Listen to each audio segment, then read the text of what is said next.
Bueno, bienvenidos a esta nueva charla del Congreso Colombiano de Hemodinamia, esta vez para tocar un tema que es obligatorio en esta época de pandemia que nos obligó a hacer toda esta contingencia y toda esta preparación del evento, que entre otras cosas personalmente me gustó con su presentación y en su manera de programar las cosas. El Congreso quiso, dentro del programa académico de pediatría, incluir una charla que tuviera que ver con relación al ejercicio de nuestra profesión como cardiólogos, no solo como cardiólogos intervencionistas, sino como cardiólogos pediatras clínicos y ecocardiografistas, por motivo de la pandemia y nuestra emergencia sanitaria, que ha implicado una serie de modificaciones en los protocolos de atención de los pacientes, y por eso la traigo aquí el día de hoy. Mi nombre es Manuel Ricardo Telles, soy cardiólogo pediatra, egresado de la Universidad Militar Nueva Granada como médico general, médico pediatra de la Universidad del Rosario con el Hospital Infantil Lorencita Villegas y médico cardiólogo con la Universidad del Bosque con la Fundación Clínica Chayo. Voy a entrar en contexto con el tema hablando sobre el momento actual en que vivimos, donde hay más o menos 45.400.000 personas infectadas o que se han infectado de COVID y que en la actualidad tienen actividad 11 millones de ellas. Eso es en una cifra global. De ellos, más o menos 1.185.000 personas han llegado a fallecer, y Colombia en particular ocupa el puesto número 13 en la rata de contagio, de nuevos contagios, comparativamente con otros países. La terminología de caso sospechoso, caso confirmado, depende pues de varios parámetros, los parámetros clínicos, de la sospecha, la noción de contagio, el haber viajado a países endémicos. Eso ya no es un criterio, porque prácticamente todos los países se encuentran con una incidencia alta, unos más que otros, y por supuesto que la confirmación a través de cualquier método diagnóstico inmunológico o bioquímico. La alerta naranja que nos trajo la alcaldesa Claudia López en el momento en que se decretó la cuarentena estricta a partir del 24 de marzo, y secundaria al gran número de casos positivos que estaba existiendo en la ciudad. Por eso muchas de las unidades de cuidado intensivo que alcanzaron sus ocupaciones máximas llegaron a estar en una alerta roja en algún momento, y eso también pues trascendió a otras ciudades y a otras ciudades de nuestro país. Actualmente hay más de 1.030.000 personas contagiadas, de las cuales se han recuperado 960.000, y hay casos activos por 70.000 personas. Se están haciendo alrededor de unas 50.000 muestras diarias, y equivalentes a que más o menos 19 de cada 100, o sea, un 20% de las muestras salen positivas. Y nuevos contagios se están contabilizando entre 8.000 y 10.000 por día, con una rata de mortalidad de entre 170, 180 hasta 200 pacientes o 200 personas por día. Esta revisión nos quiere llevar a buscar optimizar esos procesos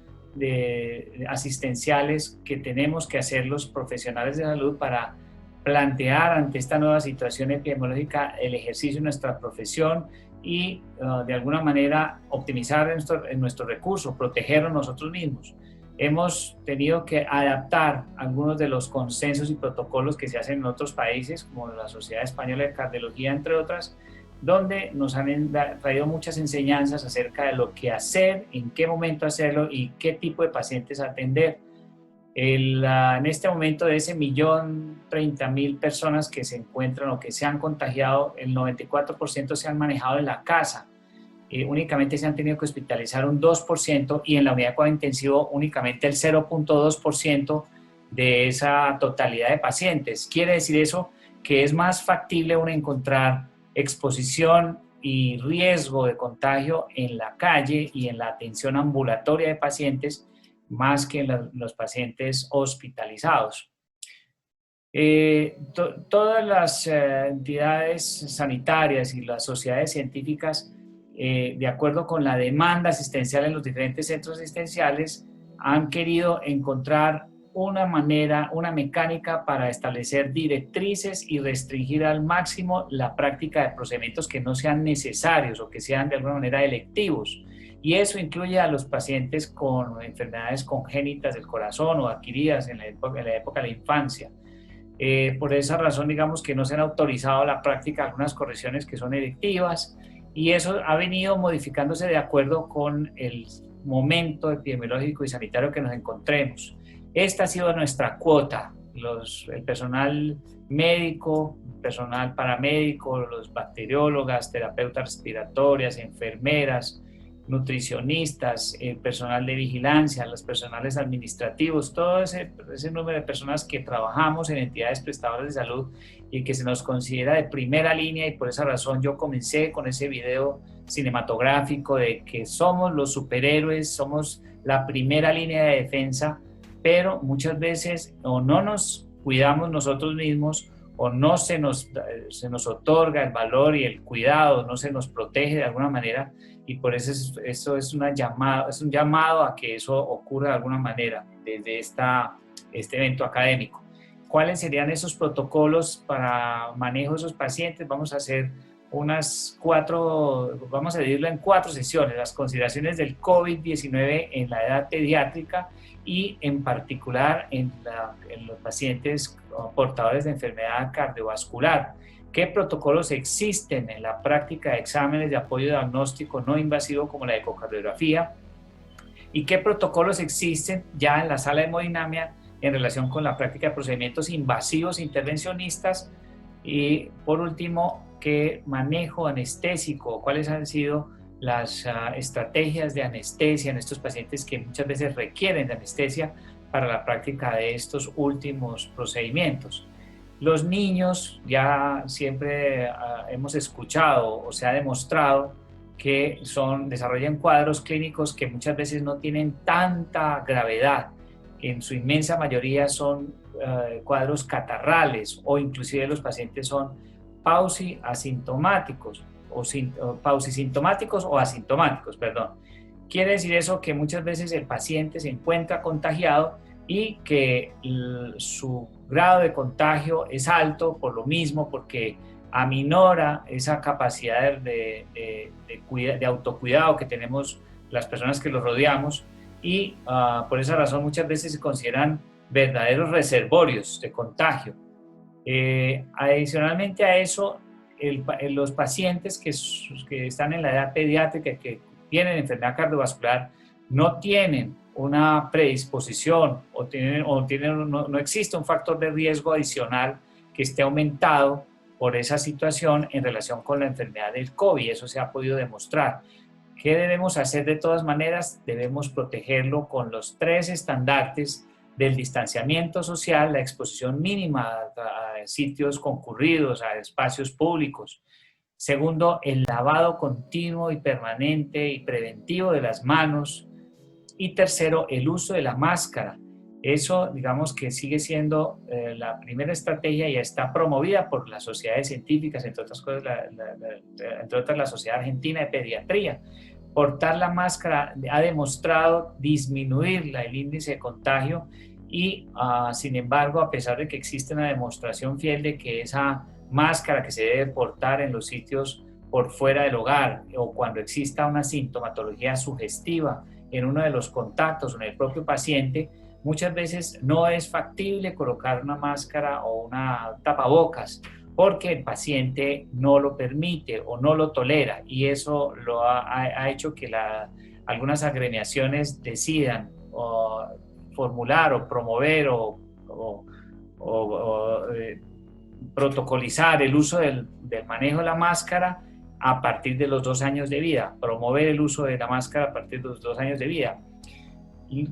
argumentando que los niños por debajo de esa edad pues pueden tener más riesgos que beneficios, más riesgos de ser contagiados al estar manipulando esa máscara todo el tiempo, con la boca, con la lengua, con las mismas manos, además de eso, el riesgo de asfixia o estrangulamiento, y pueden tener también algún tipo de sobrecarga en términos de golpe, de calor, o inclusive se ha hablado también del gasto cardíaco, no sé de qué manera, pero es algo que se ha postulado. En la práctica de la ecocardiografía, entonces, tenemos varios protocolos y muchas publicaciones de las que hemos echado mano para entender y para tratar de normatizar ciertos de los procesos asistenciales en la práctica de la ecocardiografía. Muy importante, los ecocardiogramas deben tener una indicación clara y precisa. Debemos optimizarnos en estos momentos de autocuidado, de tener una indicación precisa, de no estar repitiendo los ecocardiogramas y de tener una indicación donde impacte sobre la salud y sobre el tratamiento de ese paciente la práctica de un examen como ese. Porque, entre otras cosas, el ecocardiograma implica una vulneración a esa distancia mínima de seguridad y se constituye en ese caso uno de los exámenes de mayor riesgo por el número de procedimientos que podemos hacer en un día y por la posibilidad que tenemos de estar en contacto cercano con el paciente. Algunos sitios se promueve también que los ecocardiogramas vayan precedidos o acompañados de la búsqueda activa de la exclusión de la enfermedad a través de las pruebas que se disponen para eso, el PCR básicamente. La Sociedad Interamericana de Cardiología pues, nos ha dado algunas recomendaciones iniciales sobre cómo realizar esa protección al personal al momento de hacer ecocardiografía transtorácica y que implica en diferentes escenarios, como en el caso, por ejemplo, del paciente que se sospecha o que está asintomático, que viene de una zona endémica, se encuentra ambulatorio, ¿qué debemos hacer como mínimo para poderlo atender? Tener una protección personal con el lavado de manos antes y después del procedimiento, el uso de la máscara quirúrgica estándar, no se recomienda las máscaras de mayor filtro como la N95, y el uso de guantes descartables, así como una bata impermeable.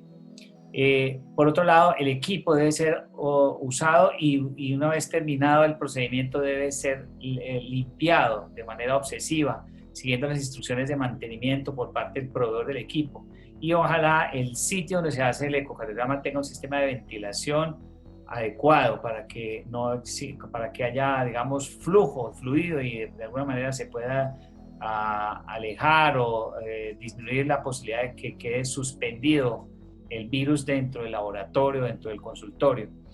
Una cosa diferente ya es cuando el paciente se encuentra confirmado, es sospechoso porque salió positivo, porque se encuentra sintomático, está febril, tenga algo de dificultad respiratoria, se encuentra hospitalizado, sí, o puede ser ambulatorio. El lavado de manos nuevamente, el uso de la máscara, los guantes, la bata y adicionalmente a eso las polainas o las botas quirúrgicas, una cofia quirúrgica que sea desechable y muy importante, los lentes que tengan fuelle, las máscaras, muchas veces las máscaras de protección facial o las máscaras medio faciales pueden servir, sin embargo, ojalá tuvieran fuelle para evitar el contacto con la mucosa de las conjuntivas. Nuevamente se insiste en la limpieza y en el aseo del equipo una vez termine el procedimiento y eso debe ser especialmente en este tipo de situación. Además de eso, las consideraciones generales en cuanto a que el paciente, de acuerdo con la logística de cada entidad prestadora de salud, institución prestadora de salud, se hará este tipo de procedimientos en sitios que no se compartan con otras especialidades, que no haya necesidad de hacer traslados. Este tipo de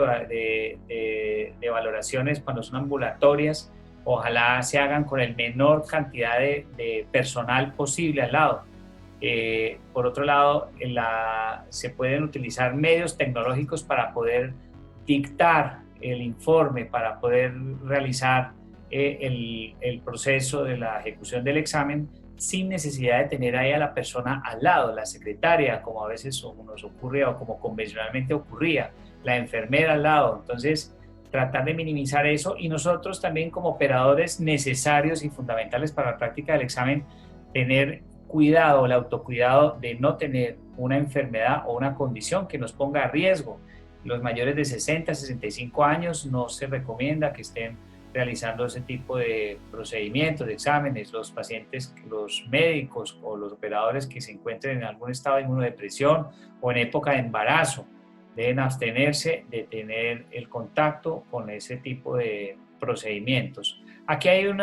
ejemplo de cómo la utilización de los elementos de protección personal, incluyendo su máscara N95, su tapabocas, el protector facial, el gorro para evitar también la exposición del cabello, especialmente en las mujeres, esa bata antifluido, impermeable, unos guantes desechables que se cambian con cada paciente, el lavado de manos y, por ejemplo, hay algo adicional, ese audífono que se observa para poder dictar el procedimiento a la secretaria que se encuentra en otra sala en ese momento y no es necesario tenerla en el mismo recinto. Por otro lado, antes de ingresar el paciente, pues hay situaciones que podemos también controlar. Por ejemplo, en la sala de espera no deben haber muchos pacientes y los pocos que haya deben tener un distanciamiento, deben tener acceso a sistemas de limpieza como geles, promover eso, la conservación de la distancia mínimo de 2 metros, tener un área donde la paciente o el paciente se pueda cambiar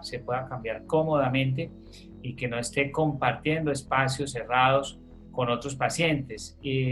Y por último, entrar o ingresar al consultorio el mínimo de personas. Sabemos que los menores de edad, por norma, por protocolo, por seguridad, deben entrar en compañía de una persona adulta, su madre o un acompañante o su padre, pero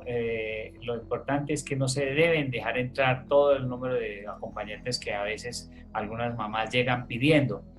La Sociedad Española de Cardiología también ha dado unas recomendaciones que coinciden con estas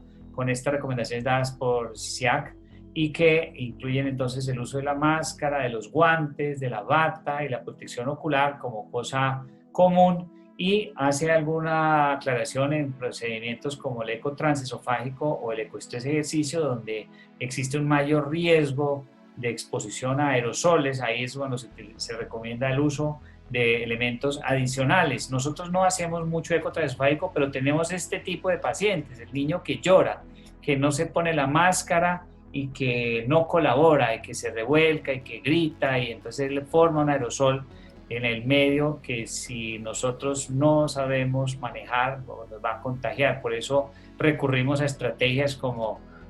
las que usan usualmente los pediatras y tratar de distraer al niño, tratar de convencerlo de manera no agresiva o no farmacológica, porque también podemos recurrir a la sedación en algunos casos. Ahora, en la sala de hemodinamia existen también protocolos para la práctica de procedimientos invasivos, partiendo del hecho en que la sala muchas veces que nos relajamos, ese anestesiólogo, por ejemplo, que lo saludaron efusivamente, o el personal acompañante de la sala de uno que podía de alguna manera aminorar o disminuir esas barreras de protección y de pronto vulnerarlos. Está demostrado que muchas veces es cuando bajamos la guardia que ocurre el contagio accidental, cuando nos estamos retirando los elementos de protección, cuando estamos en contacto con personas conocidas. Este artículo que fue realizado en abril de este año, básicamente con la encuesta que se le practicó a muchas de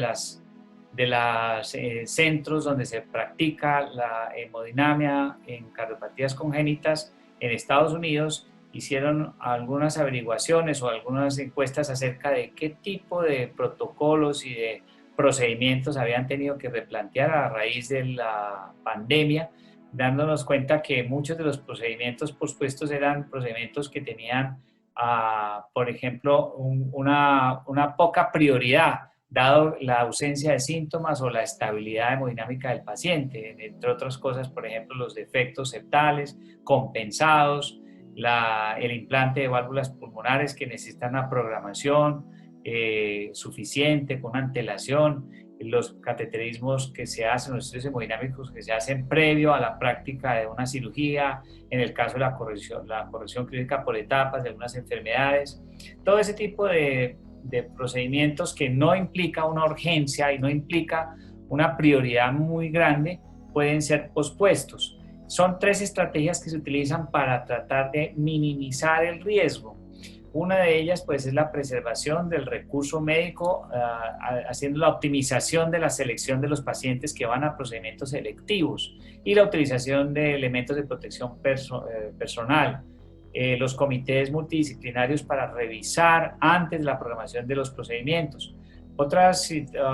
estrategias para minimizar la exposición de riesgo es, por ejemplo, llevar a los pacientes selectivos con una prueba diagnóstica, ya sea una PCR o un antígeno realizado en los tiempos suficientes para que el paciente alcance a hacerse la prueba, sea reportada y de alguna manera quede en aislamiento. Hay que combinar las dos cosas. Por otro lado, las técnicas o la rutina de colocación y retiro de los elementos de protección personal realizados de manera estricta y acompañada por alguien para que entre nosotros nos ayudemos a mirar qué error estamos cometiendo. La utilización de portales para hacer las juntas médicas, ya no en forma presencial, sino de manera, a distancia, por telemedicina, como está hoy de moda. Establecer algunos algoritmos para que esos pacientes con COVID positivo sean llevados al laboratorio de manera segura. Minimizar el menor número de personas del staff dentro de la sala de hemodinamia y la rotación de las mismas personas dentro de la rutina de la práctica de los exámenes para no estar expuestos todo el tiempo. Por otro lado, en los hospitales universitarios, limitar el personal que se encuentra en plan de entrenamiento. Y por último, la reasignación de tareas y del recurso disponible para la práctica de ese tipo de exámenes. Incluye entonces, ojalá se pudieran realizar en laboratorios de hemodinamia que tengan presión negativa, que tengan elementos de protección personal, ventiladores y otro tipo de equipos que se pudieran utilizar tal como se utiliza en la unidad de cuidado intensivo. El manejo de pacientes con cardiopatías congénitas del adulto y otros o pacientes adolescentes que se pudieran manejar en hospitales pediátricos, y la reasignación de algunas tareas de los cardiólogos intervencionistas que pueden ser utilizados en otras áreas, incluyendo en las unidades de cuidado intensivo de adultos, para el cuidado de los pacientes con COVID-19. Obviamente a nadie le gustaría, pero hace parte de ese tipo de estrategia para minimizar el riesgo y para repartir el riesgo de alguna manera. Esta es la clasificación que se hace en todo tipo de procedimientos, en todo tipo de especialidades, donde se clasifican esos procedimientos en urgentes, emergentes, semielectivos y electivos, de acuerdo con la prioridad que se establezca para cada paciente, dándose por sentado que todo paciente cuya vida corra peligro por la práctica del examen se clasifica como un paciente, por la no práctica del examen, perdón. Da por sentado que se trata de un procedimiento emergente. Ahora vamos a ver cuáles de los procedimientos pediátricos. En aquellos pacientes que también son emergentes, urgentes son aquellos cuyo el procedimiento va a derivar en una cirugía o va a definir una alta hospitalaria. Los procedimientos que ya se realizan en pacientes que están compensados, que pueden estar significativamente sintomáticos, y cuya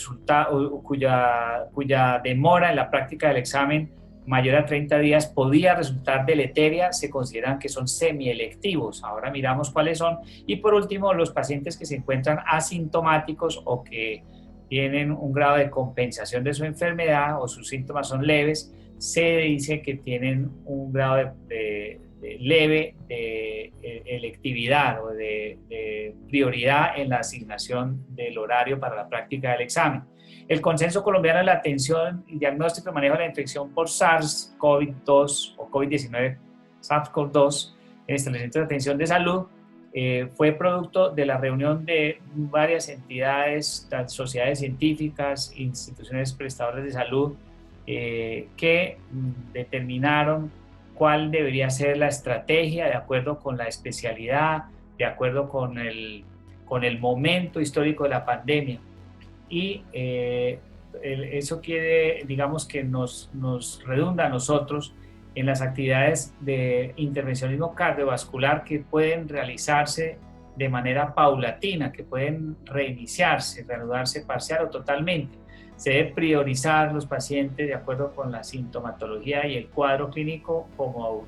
habitualmente se hubiera hecho, de acuerdo con los tiempos quirúrgicos y con la edad del paciente, y se recomienda que esos pacientes que vienen de manera electiva a realizarse este tipo de procedimientos traigan una prueba diagnóstica que sea reportada como positiva o negativa para que podamos tener toda la logística y toda la precaución necesaria de acuerdo con el resultado. Esta es la clasificación de los pacientes portadores o expuestos al COVID, cuando son casos confirmados, cuando son probables, sospechosos o casos negativos, que se encuentra pues publicado y que de acuerdo con los comités de infectología pues deben ser evaluados bajo ese estándar. ¿Qué procedimientos se consideran urgentes en hemodinamia pediátrica? Todos los procedimientos que se realicen en recién nacidos que se encuentren inestables, el ductus arterioso grande, las lesiones obstructivas valvulares o lesiones críticas supravalvulares, la coartación aórtica crítica, la estenosis pulmonar crítica, la estenosis aórtica crítica. Algunos pacientes que presenten sangrado por colaterales aortopulmonares, no es muy frecuente. Los eventos coronarios agudos, ya en pacientes de pronto de mayor edad, que puedan tener algún tipo de fenómeno trombótico, isquémico, que necesiten la práctica de un examen de manera aguda y que su demora implique una alta probabilidad de agravarse y de fallecer. Los procedimientos semiurgentes serían aquellos que no deben ser demorados más de 30 días, como por ejemplo los cortocircuitos intracardíacos que tengan disfunción sistólica y diastólica, la CIA, la CIB con mucha repercusión hemodinámica o volumétrica, los cortocircuitos extracardíacos, las estenosis de venas pulmonares que conlleven a la disfunción ventricular derecha, aquellos pacientes que salgan de cirugía con resultados que tengan alguna lesión residual y que requieran de su intervención para poder progresar y evolucionar, y las pruebas de reactividad vascular en pacientes que tengan que su condición clínica requiera ser realizada con prioridad, con urgencia. Y los pacientes que no son urgentes, pues son aquellos cuyos portadores andan de manera ambulatoria, con síntomas escasos, o de pronto están hospitalizados, pero su cuadro se encuentra estable, lesiones valvulares, obstructivas, moderadas, que tienen un grado de adaptación. Los estudios de reactividad vascular en pacientes que se les va a iniciar o se les va a continuar un manejo médico, pero que no requieren con prioridad la práctica de dicho examen. Los estudios prequirúrgicos, por ejemplo, las correcciones univentriculares, que necesiten ser programados para sus correcciones de manera, digamos, progresiva, y las lesiones obstructivas postquirúrgicas moderadas que no necesiten una priorización y una práctica inminente de la misma. Este cuadro reúne ese tipo de procedimientos en relación con su nivel de priorización clasificados en esos 4 grupos. Finalmente, este cuadro también nos muestra cuál es el nivel de protección en 3 grupos de acuerdo con el uso de los diferentes elementos de protección personal y dependiendo también del tipo de paciente y del tipo de procedimiento que se realice, cuándo debe ser indicado en uno o en otro caso. Para la anestesia, en los procedimientos específicamente de hemodinamia,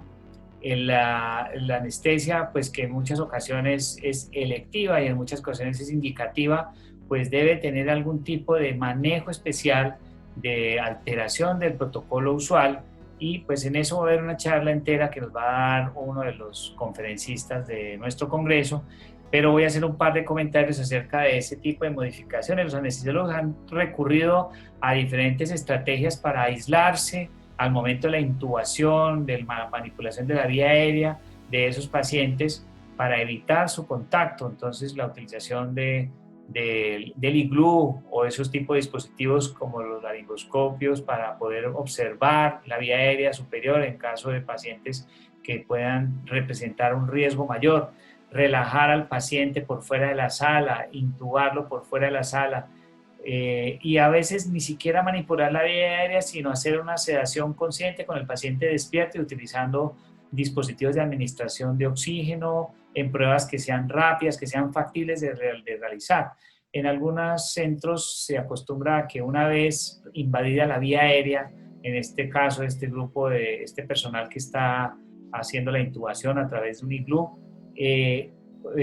amerita que una vez termine el procedimiento, la pausa quirúrgica demore por lo menos 3 horas.